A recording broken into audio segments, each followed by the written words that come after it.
The broadcast is now starting. All attendees are in listen-only mode. Hello, everyone, and welcome to our joint webcast with our partner Accolade on Schema Design with JSON. I'd like to start with a quick introduction of our main speakers today. First, Pascal Demeret, who is the president of Accolade. Pascal is the founder and CEO of Accolade, and he leads the company in all efforts involving business strategy, product innovation, and customer relationships. Accolade is focused on producing user-friendly, powerful visual tools to smooth the onboarding of NoSQL technology in corporate IT landscapes. Accolade is also a pioneer in the field of data modeling for NoSQL schema design, with its unique ability to represent nested JSON objects in entity relationship diagrams. Jeff Giles is one of Sandel's key data governance and enterprise data architects on the data modeling side of the house. Today, Pascal and Jeff will be speaking about how users are looking to automatically generate JSON schemas easily using the latest NoSQL modeling solutions. You are, of course, listening to Robert Lutton, Vice President, Sandhill Consultants. And as always, this session is being recorded.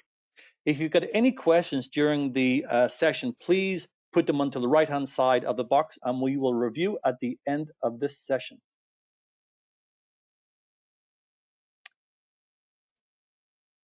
And let me actually present my screen for those that are not seeing it there. So welcome, everyone. Just an introduction, we've gone through that. So with that, as we began to develop this webcast, we realized that there was a lot more to cover than can be addressed in one webcast. And so what we've decided to do is create a series of upcoming webcasts, a roadmap, if you will, starting with Schema Design with JSON. Schema Design with JSON is the starting point for a lot of NoSQL platforms.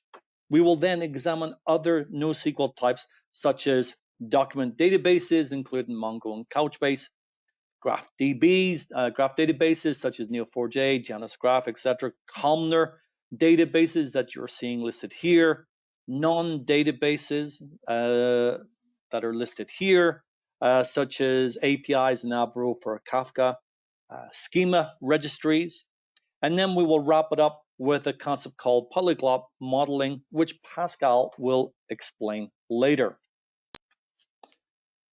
So several folks on this webcast will have known Santel from our partnering with Quest on our Irwin Data Modeling and Data Intelligence Suite. Yes, we're still a partner with Irwin Quest.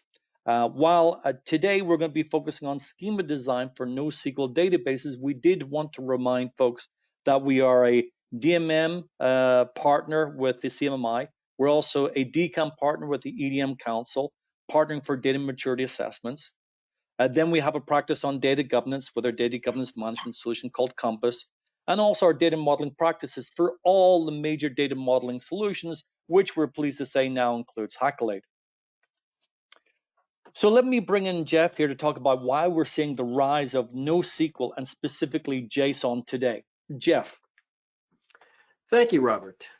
The difference between SQL and NoSQL databases is becoming more and more blurred. I mean, it used to be that SQL databases could be characterized by being adept at secure transaction processes known as ACID compliance. That distinction is slowly melting away. More and more NoSQL databases are adding capabilities once reserved for SQL databases. Tens of thousands of organizations, from startups to the largest companies and government agencies, are looking to adopt NoSQL databases to complement their existing SQL databases. So NoSQL databases combine scalability with schema flexibility that allows one database to serve both transactional and analytical workloads from the same database, which makes them very, very popular. And the JSON file specification has become the de facto standard for developing some NoSQL databases, and it's a fairly simple, human-readable type of specification. Due to the flexibility of NoSQL, there is a requirement for greater oversight during the design process in order to build databases that fit nicely into existing data architectures, enterprise landscapes, that have the appropriate governance required to make them all fit. A competent data modeling tool is required to address potential inconsistencies that might occur at design time. So data modeling is an essential component for clearly identifying business requirements, ensuring data elements have definitions, standardized names, and it also provides visual documentation of the data structure. So at this time, I'd like to pass it over to Pascal for a deeper dive into schema design with JSON. So take it away, Pascal. Thank you, Jeff, and thank you, Robert. Thank you all for attending this webinar. By the end of this session, you should be able to model a JSON schema for validation of JSON documents without any knowledge, prior knowledge of JSON schema. So we will go through a few slides as introduction. We'll then go through a demo of our software, and then we'll finish with some advanced topics which might be supported by a few slides as well. So it used to be that things were quite simple with three-tier architectures. Just a front end, an application server, and a database connecting to each other. And the structure of this information exchange was fairly simple, even with complex use cases. But nowadays, architectures are made of microservices, there's event-driven architectures, there's APIs, and there's data flying around through data pipelines across many different technologies and involving different kinds of databases. And the information goes back and forth. And that means that schemas are used so producers and consumers can understand each other through a sort of contract, so they understand each other. And that means that because we're in a world that is constantly evolving and evolving at a faster and faster pace, that it's becoming really hard to manage or to synchronize these schemas across the different technologies that are involved in an ecosystem. So things are more complex today, even though there's been many great advances in technology. So for the sake of this conversation, we'd like to make a difference between data modeling and schema design. And the reason is that data models are made for humans. They're typically represented by an entity relationship diagram, a picture that is worth 1,000 words and is easy to understand for humans. And then there's schemas that are the technical instantiation or representation of these models into something that is consumable by technology. So systems will talk to each other using schemas, which can be represented in entity relationships that are understandable by humans. But we make the distinction between a data model and a schema, as I just explained.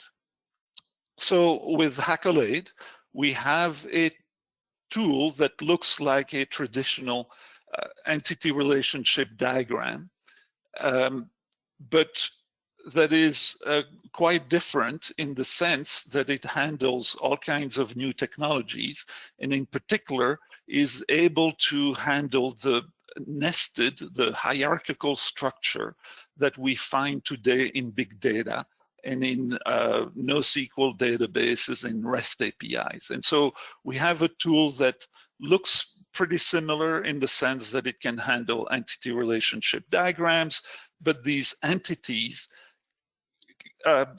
can handle the hierarchies and are therefore quite different from what you might be used to with traditional tools.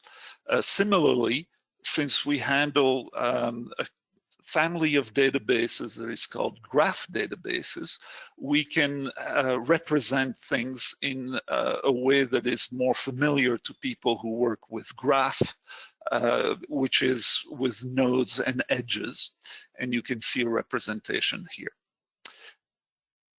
One of the huge advantages of using Accolade is the diversity of technologies that we can handle. Yes, there's still some badges that say soon here, but you see that there's already a big portfolio of technologies that we handle.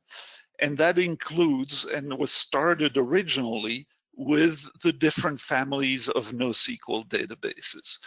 Robert has gone through some of them, and you can see that we already cover many of these NoSQL, the most popular NoSQL database vendors, but we've also extended the capabilities of the tool to also handle JSON in RDBMS. So if you're storing JSON in blobs of Oracle, or varchar 4000 of SQL Server, etc., or JSON-B in Postgres, we have the capability of inferring the schema in these blobs or in these large columns, and so infer the schema that doesn't get revealed in DDLs. We also do the same thing for big data analytics. And then these storage formats, such as Avro for Kafka or Parquet or Protobuf, whether they're handled on cloud storage or through schema registries. And of course, REST APIs. And finally, you will see how we can publish models that are created and maintained in Accolade with a first leading data dictionary or metadata management suite, which is called Calibra, and there are others also on the roadmap to be developed. So not only you get a tool that is extremely flexible and was built from the ground up to handle the nested nature of data as it is today, but we also natively support 30 plus technologies that are very popular today. So the reason why we thought that it'd be useful to put this seminar together is because that beyond the application that we provide, which is fairly simple to use, the challenges today are in the way that data modeling is being approached, because these technologies, which bring, as Jeff mentioned, new capabilities in terms of scalability, also require a different way of doing the data modeling in order to leverage these capabilities. And if you're like me and have been educated to follow the principles of data of normalization that is used in relational databases, you have this reflex that is ingrained in us to try to normalize structures.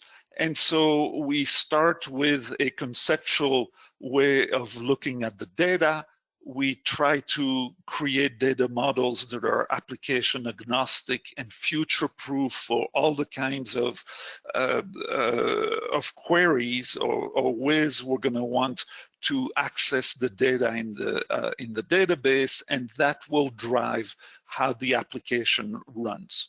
When it comes to NoSQL, we need to turn things upside down. We need to really force ourselves to relearn or to unlearn some of the principles of the rules of normalization.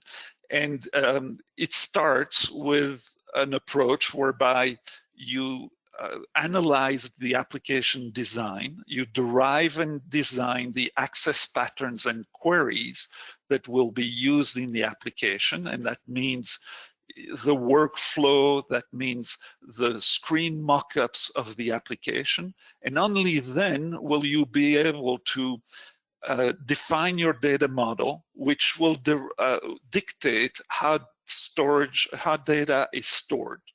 Okay, and so it's an application-specific modeling that will not achieve the same principles of data normalization. I'll take an example.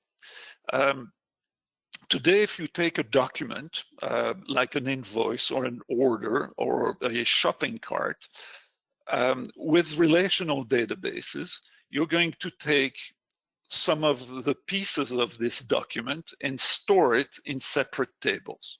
So this picture should look all familiar, and this is how relational databases will have you store information for this one document. When it comes to NoSQL databases and JSON documents in particular that you find in document databases, you're going to store the information in one single atomic unit, which is going to be a JSON document, where all of the information that you require to render this document will be all in one place. The consequences of that might be that you're going to repeat information over and over again. If this same customer has many orders, the name of the customer and the address and so on might be repeated for each order. And the description of the parts that are being ordered is going to be repeated in many places. And that may sound like something that is shocking when we come from relational databases and the rules of normalization, but with NoSQL databases, this is something that is not only tolerated, it's actually encouraged. And this is done for a variety of reasons that we'll go over. So for the people in the audience who are completely familiar with JSON, I now have a couple of slides that may sound boring, but I just want to make sure to level the field and make sure that everybody has the same understanding. So JSON stands for JavaScript Object Notation, and it's become very popular.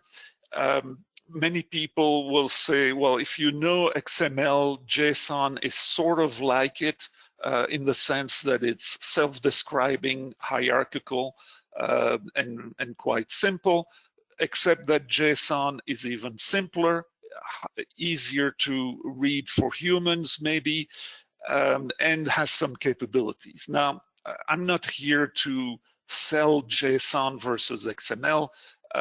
There's places where XML shines and that may be better than JSON. That's not the subject here.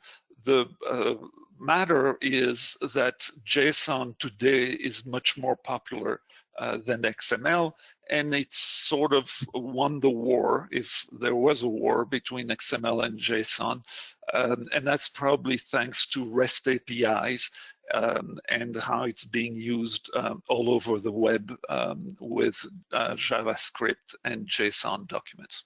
So JSON is made of key value pairs. So you have a key that describes a field followed by a value. And this can be assembled in a number of ways with string data types, numeric data types, booleans, and things like that.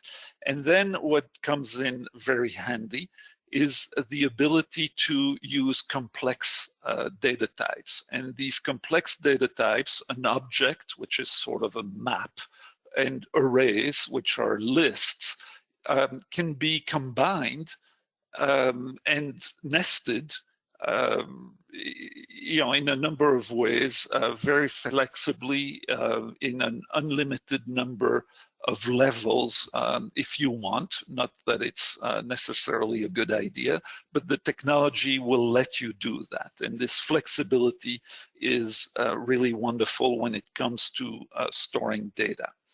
Also, why would you store data in JSON documents? Well, it's because JSON will give you the flexibility of having multiple documents in a collection or in an entity like a table, and have a schema that differs from one document to the other. So this is both really incredible because it's flexible and powerful, but can be dangerous if you don't use this power with care. So use this responsibly.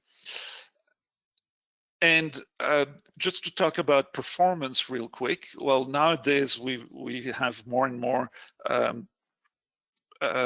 disks that are not rotating anymore, but just to illustrate the concept of performance that is achieved thanks to JSON, since you aggregate information in one single atomic unit that used to be scattered all over the place because you had broken it down because of normalization into multiple tables, if you access one single document with all of the information together, well, it's easy to understand that fetching this information, retrieving it for processing, is much faster.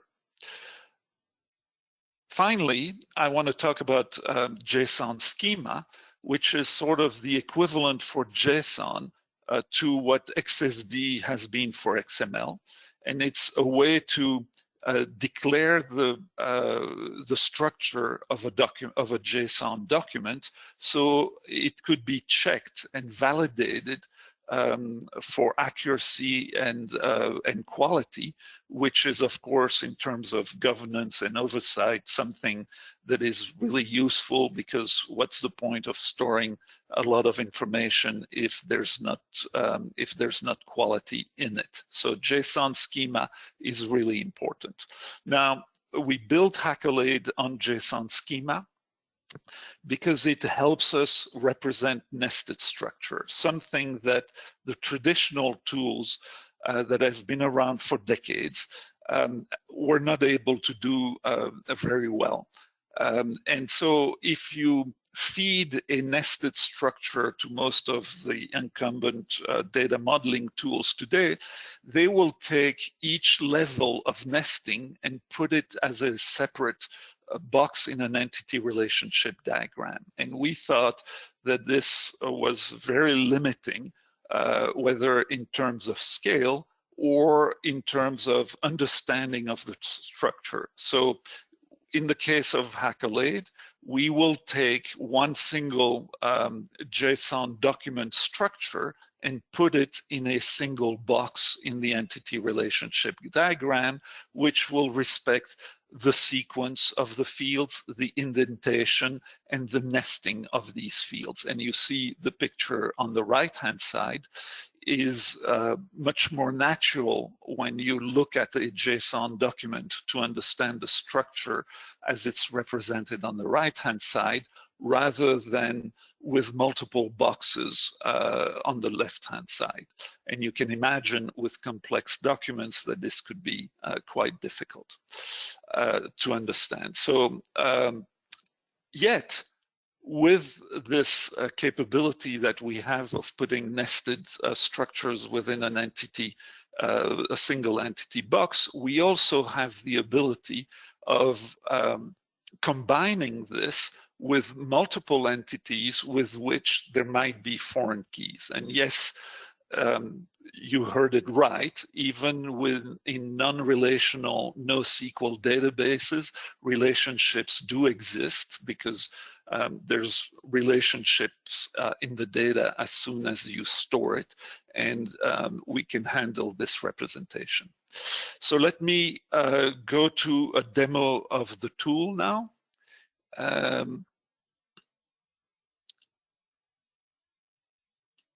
if you bear with me, I am going to go now to our tool here with Accolade. When you start Accolade, you are presented with the list of modules, plugins for each of the technologies that you're interested in. For the purpose of demos, I have all of our current plugins installed. In your case, it might be just a handful of them. And what we're going to do is create a structure for a JSON document.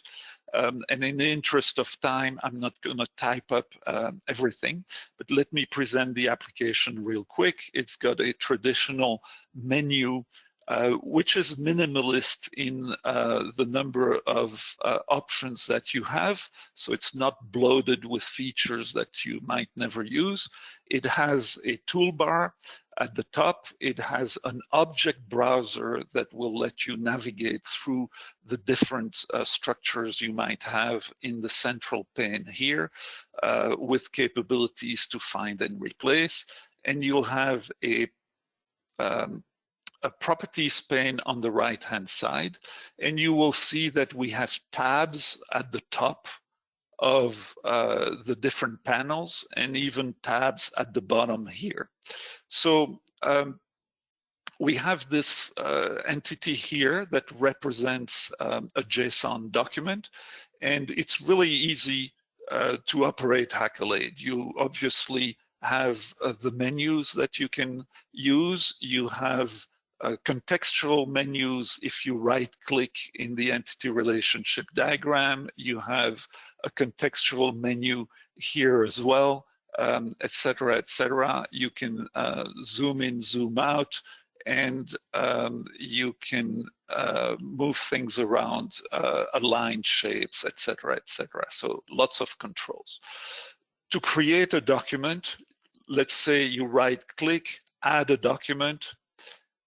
You right-click, you say, okay, I want to add an attribute, and it's going to be a field with a particular data type. Let's say it's string. I'm going to type a name here.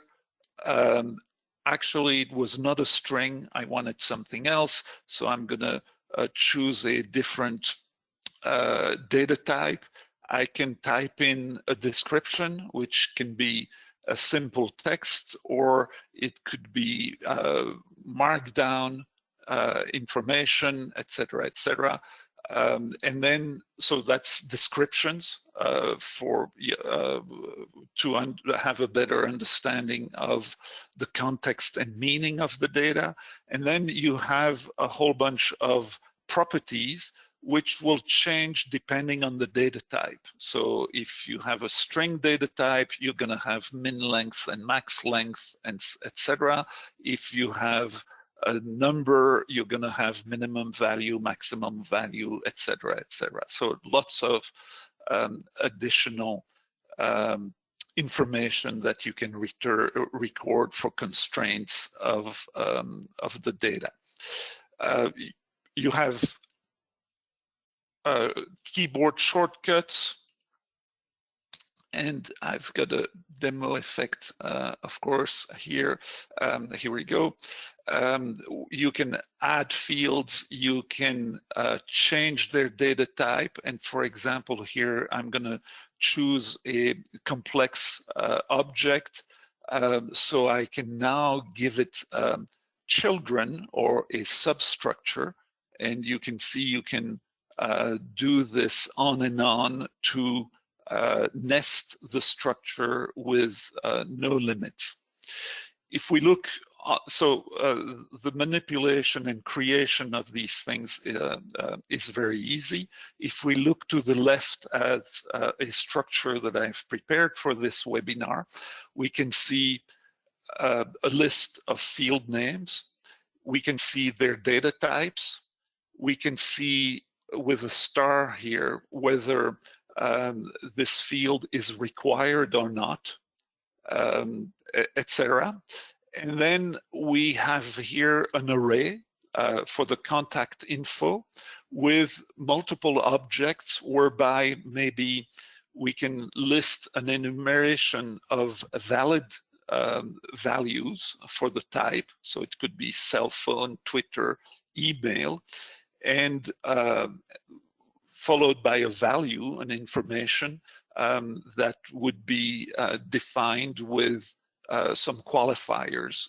So you were able to define and ensure the quality of the information. So this is one example of nesting. Here's another example of nesting using addresses, an address that would be made of a billing address and a shipping address.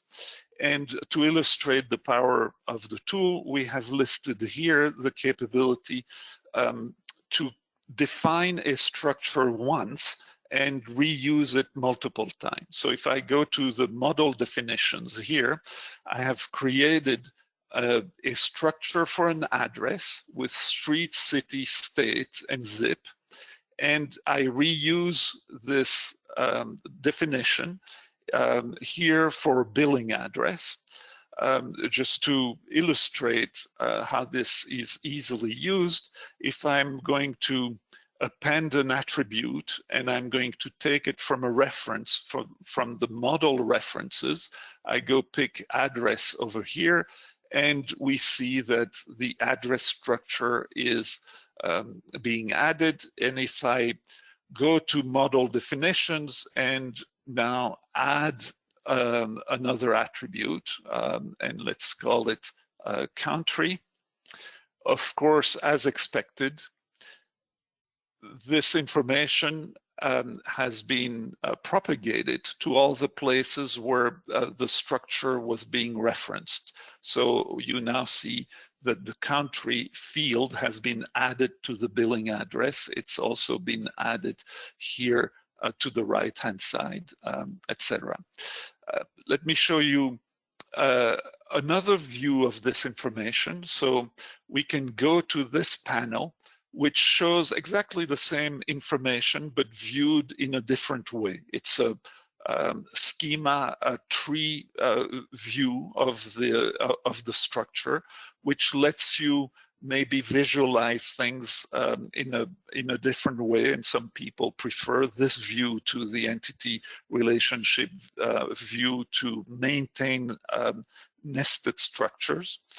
You can choose either one. They're completely compatible, and any change on one side will be reflected on the other. But I wanted to show the power and flexibility of JSON schema as well as our tool, and it's the ability for the shipping address to do what's called polymorphism, and it's the ability for a given field to be shown in one document as a string that may be saying same as billing, or as a structure where a new address would be defined for this order, for example. And so you see how in relational databases, this would lead to a rather convoluted design of the tables, and whereby in JSON, you can do this very easily. The tool will dynamically generate, because it was built on JSON schema, the JSON schema representation of this structure that was built with a few clicks of a mouse. And you can see that this was created using the JSON schema keywords defined in the standard. And as well, to the right-hand side, a sample JSON document. So the JSON document example is this one on the right, with each one of the fields that were defined.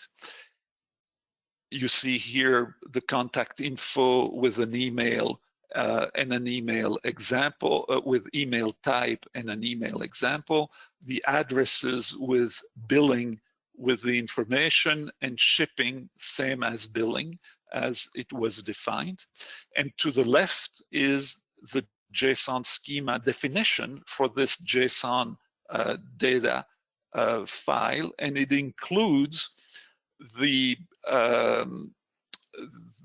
constraints that may have been defined. So for height, I didn't show it, but we might want to make sure that it's between 40 and 250 centimeters with an example of 185 centimeters. But so you get all of the JSON schema that is built dynamically as you build the model.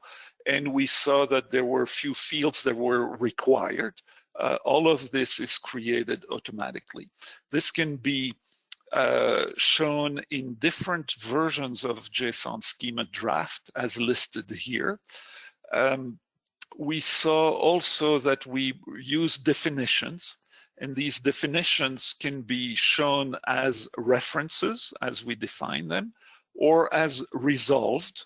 In other words, the structure would be repeated here, or it could be shown as internal definitions to satisfy the standards of JSON schema. But so you see that there's many ways you can forward engineer the information from the model that you have defined into something that is consumable by technology. For example, JSON schema could be used in Confluent schema registry. The document could be generated for sampling. And we can also forward engineer all of this information to, I mentioned Confluent schema registry through their API, a Pulsar schema registry, and we'll be adding soon things like the Amazon Glue schema registry, Azure Event Bridge Hub for Event Bridge, etc. So lots of things we can forward engineer from this model in addition to generating documentation. I showed also that we could do entity relationship diagrams. I'll show how quickly and easily this can be done. Let's say we have a field here that is really a foreign key relationship to something that was defined over there. We have now created this relationship for which we can define a cardinality, etc., etc. Okay, so that's for creating a model from scratch and forward engineering all kinds of different things. So let me go to another use case of the tool, which is the ability to reverse engineer. And we can reverse engineer from a number of different things. We can infer the schema from JSON or YAML files. We can ingest JSON schema files or YAML files. We can ingest DDLs from a variety of dialects of relational databases, and which will, in effect, do a conversion, native conversion from a DDL to a JSON schema, or to an Avro schema, or to an Elasticsearch mapping, a Hive HQL, etc., etc. So we have conversions of structures from these different technologies that can be done very easily. We can also ingest XSD schemas from Irwin, ER Studio, Power Designer, etc. We have a way to do bulk editing in Excel. So if you want to bulk edit descriptions or change some constraints in models, you can do this easily in Excel. So you export your model, you make your changes, you import it back, etc., etc. So let me take maybe a quick example of this. So let's reverse engineer a JSON schema. And to do that, we can pick one or more the files on the file system or in an S3 bucket, etc., etc. So I'm going to take here a fairly complex JSON schema. I'll open it in Node tab so you can see, it's a JSON schema with lots of properties and definitions, and I'm just going to select it and click OK. And we're going to represent now in our tool the structure of that JSON schema. So, developers may prefer to have a look at this kind of way of structuring things. But if you're like me, it's much easier to manipulate, move things around, make it evolve if you have a tool where you can do it with a few mouse clicks and automatically generate the schema without having to worry about the accuracy of the syntax, without having to worry about typos, etc., etc. So that's one thing we could demonstrate. I'm going to demonstrate something else whereby using connecting to MongoDB. So I'm going to connect to a database instance in the cloud, MongoDB Atlas, if it's going to respond. There's a database with lots of, an instance with different databases, and here we're going to select a few collections in a MongoDB database. We're going to sample the documents in the database. So these documents are JSON documents, and we infer the schema from this instance, and we're able to represent this. So that means we can see the structure, we can see the JSON schema for this structure that was just reverse engineered. We have a sample document that is here, etc., etc. One more reverse engineering that I wanted to do was here to, maybe I went too quickly. I selected an Avro schema for maybe a Kafka, and I'm going to reverse engineer a structure here. Which one did I want? Open weather.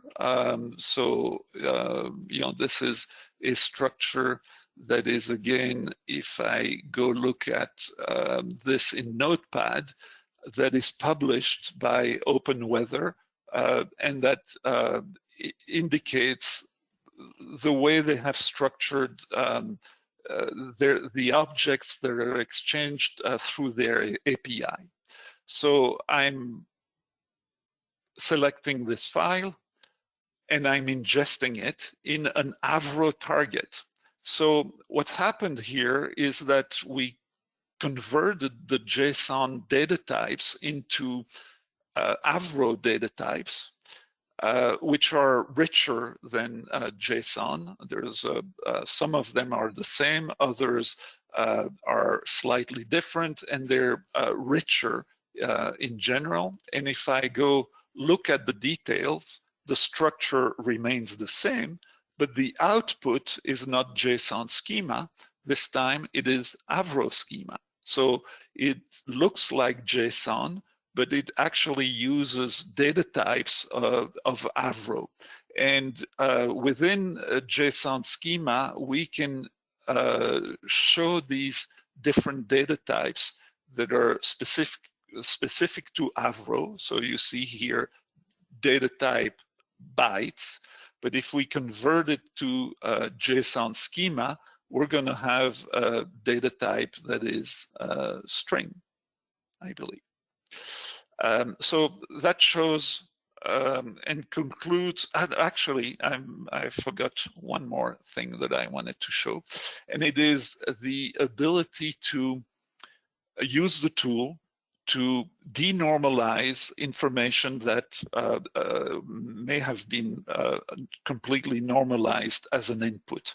So I've taken here the Northwind database that was imported as a DDL in Oracle dialect, and it shows us something that is really nice and flat. We see orders table, the order details table, the products, etc., etc. And with a few clicks of a mouse, we can suggest denormalization by saying we're going to combine orders and order details as an array in the parent. And so I click on that, and now I can delete this table order details that is no longer necessary because it is present here as an array of sub-objects within the data model. So we have just combined this very easily. We can do it one more step by creating a foreign key relationship between the products table and product IDs. And we're going to do this time, we're going to combine products and orders as a subdocument in the child, and we could have all of the information over here. I actually did the foreign key relationship the wrong way, but this shows the capability of the tool to denormalize information. So that's it for the demo itself. I just have a few more slides to go through real quick. So with the tool, we're also able to generate what we call model-driven APIs. You can build Swagger and Open API definition the same way with a few clicks of a mouse, and it will generate an Open API file that is syntactically correct without any typos, because our tool hides the complexity of the syntax and lets you create APIs just very simply through the user interface. This model-driven API generation will take a data model in for any target, you know, MongoDB, Cassandra, Oracle, whatever, will merge it with a predefined template. We ship one with the product, or it's in the documentation, and you can adapt it, and it will generate all of the requests and responses according to this merging of the data model with this template to direct the structure of the API. So that's one of the built-in features. We also have a command line interface which helps us achieve what we call a metadata as code strategy, which enables you as a data architect to synchronize the schemas on the technical side with the catalog on the business side, so as to have a shared understanding of the context and meaning of the schemas that are found in the technology. And so data citizens, users of the data, can have a self-service approach to querying the information that is found in the databases. And so we are an enabler of this strategy to keep synchronized all these schemas that keep evolving with the changes in applications that may happen at a very fast pace. We have, and we'll go through that in some of the subsequent webinars, the capability of doing what we call a polyglot data model, which is really data modeling for polyglot persistence, whereby you would define structure once in a model and be able to instantiate it in any of the technologies that we support, with each of these icons here representing different families of databases. This would be relational, document, columnar, graph, semantic knowledge graphs, key value pairs, and multimodal. So the tool comes built in with that kind of information. And then finally, we are releasing next month a version that will truly help users achieve a GitOps kind of approach for this metadata as code by embedding a Git client within Accolade that will help manage the workflow of models, their versioning, branching, etc. So the collaboration would be completely handled from within Accolade. And with that, back to you, Robert. Thank you, and happy to answer any questions you might have. Sure. What I'll do is just for the folks, we've had some questions come in, but I would like to remind people that you've got the chance to enter in questions that we will address in the next couple of minutes. And obviously, we hope that our listeners realize that there's so much to this tool, there's so much to the NoSQL journey that we wanted to understand it. Santel ourselves wanted to understand it. And so we said to Pascal, look, this is a journey that we've got to take our listeners on. And we hope that you'll be able to join us on that journey as we go into the different databases and the different structures, NoSQL structures. So my thanks, Pascal, to you and Jeff. And I want to sort of mention this slowly and kind of repeat this. Right? It is our belief that more than ever, we need to model NoSQL, just as we model SQL databases. So we hope that you'll join us on this journey and be able to get that message out. Now, we just looked at JSON, and obviously in future webcasts, we'll be looking at the other NoSQL databases. However, what we wanted to make sure that you understood and take away from today's session is that Accolade can help design structure and schemas for JSON containing a high degree of collaboration and with the ability to design oversight in mind.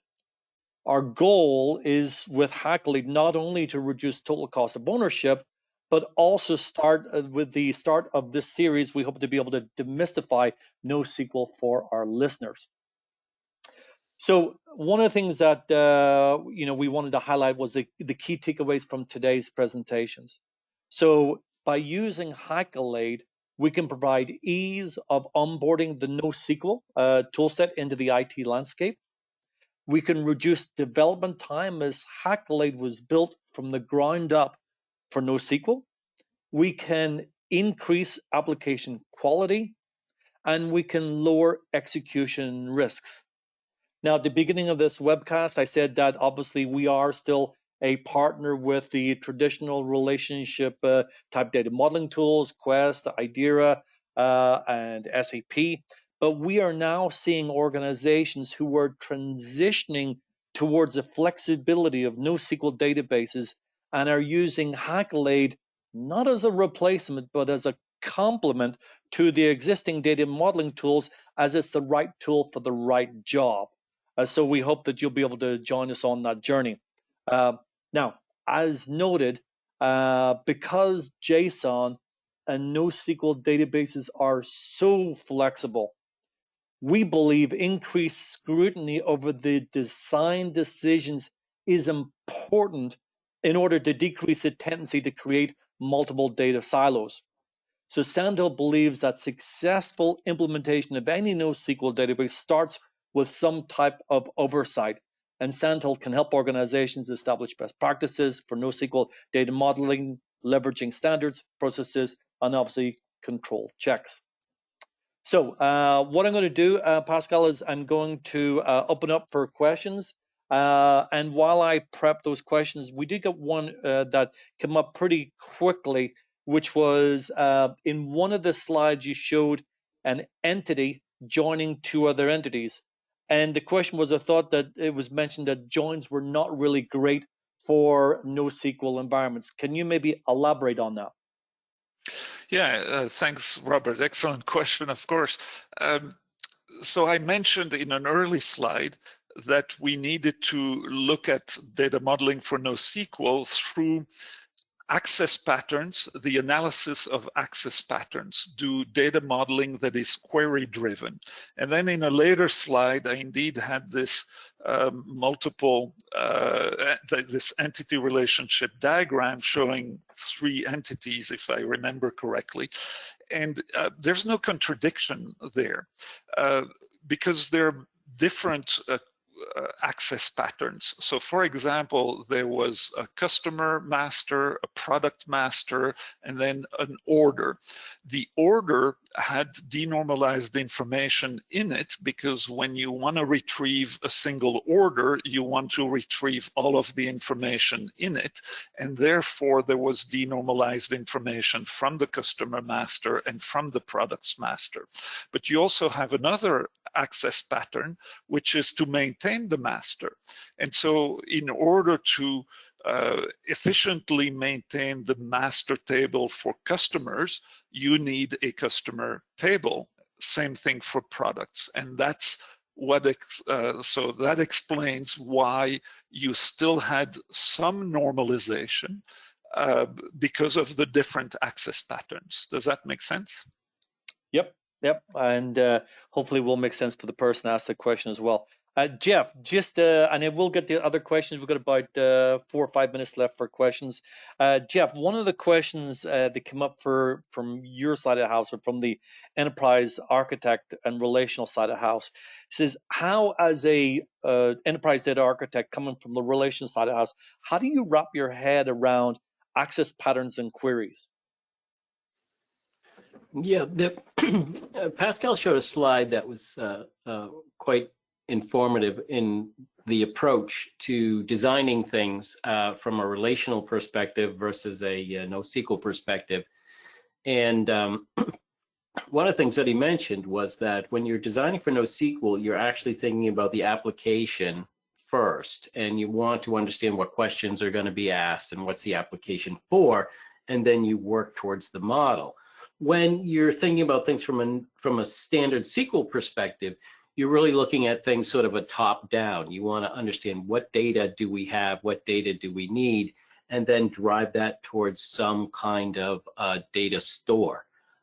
So it's really the difference between looking at it sort of from the bottom up versus a top down. And somewhere in the middle where those two things join, that's where you have some kind of integration between, building a data store for NoSQL and then integrating it with the larger data landscape for data architecture in critical data elements and definitions, catalogs, glossaries, etc. As we said earlier, this is a journey, and we definitely are on a mission to kind of bring the NoSQL way of developing to the relational folks out there. Pascal, so some product questions have been coming up. I'll try and get through this as quickly as possible. So first question is, does the tool provide auto layout since there can be a lot of tables? So yes, we have an orthogonal distribution of entities in the entity relationship diagram. We also have the ability to create what we call entity relationship diagram views, which are sort of the ability to create subject areas to put together the entities that belong together, maybe according to a domain. Perfect. And I will have a slide just at the end here, almost the next slide, which shows people how they can actually go and download an evaluation copy of Accolade. But next question is, are there Excel templates that can be used to populate Accolade? So no, because but there's ways to accomplish the objective. The nested information does not fit naturally in two-dimensional Excel grids. Therefore, there has been a need to structure things in such a way that as you make your bulk changes, we can ingest it back into the tool. However, you can use the power of Excel to do VLOOKUPs, copy and paste, macros, etc., etc. But you always need to go through a Accolade template that is generated very easily out of the tool. Excellent. Next question is, those who designed and built the relationships have moved on. They're tapping me from the data engineering team to keep the wheels on the bus. So, Bill, you've got a heavy job ahead of you. So, I don't know whether this will help or not, but just wanted, it's more like a statement. So, let me just go through a question. How can Accolade common model definition be shared with a team? The duplication model, document model, encourages makes my head spin. So, Pascal, does that make sense to you? Yes, and it is done through a repository, and instead of building a proprietary repository, we have decided to use the all very popular Git technology that is very popular among all of the developers. And so we encourage users to store the data models in Git and collaborate through structured versioning and branching through Git technology. Excellent. So a question was asked, will a copy of this presentation be made available? This presentation is being recorded and you will have access to the recording. So Ben asked a question, are you able to import recent versions of JSON Schemas such as 2019-09, 2020-12 in addition to draft 04? Yes, so all of the above plus draft 06 and 07. And we can generate in all of these drafts as well. So we support all of them. Excellent. Good question. Just going to make sure I reply to that.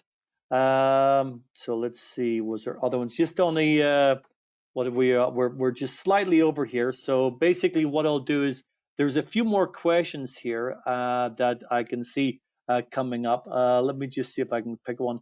Another question from the team, I'll probably make this the last one. We will answer all these questions and get back to you, but Accolade doesn't support logical model per se. However, the polyglot modeling seems somewhat similar. Any comment? Yes, and there's an article on that on our website, but basically the answer is that our polyglot model is sort of like a logical model, except it does a lot more. So we've stretched the strict definition of logical modeling and allowed denormalization and allowed complex data types and polymorphism.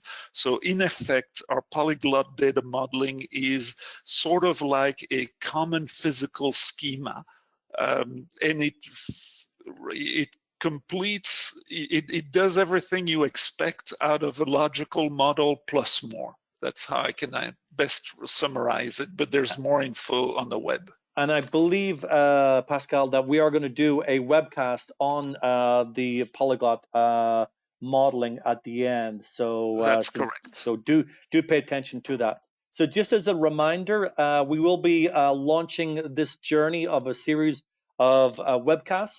With the next one, I believe, Pascal, we're going to do document database. Is that correct? Yes, correct. Excellent. So for all our people out there, we will be sending the links to the next webcast on the document databases and how you can learn more about that as well. And then finally, for hopefully you found this useful, there will be additional webcasts coming out. But for an in-depth demonstration of the Accolade product or to request a trial, you can go to sandalconsultants.com/products/Accolade to request your evaluation copy and arrange for a demonstration. And as always, our phone numbers and details are on the website. So with that, Pascal, Thank you very much indeed for your time. We will be starting to work on our next webcast series, and we will communicate this out. And for our listeners out there, we hope that you've enjoyed this. Please feel free to reach out to us to help you, and we look forward to hearing from you. Thank you. Thank you.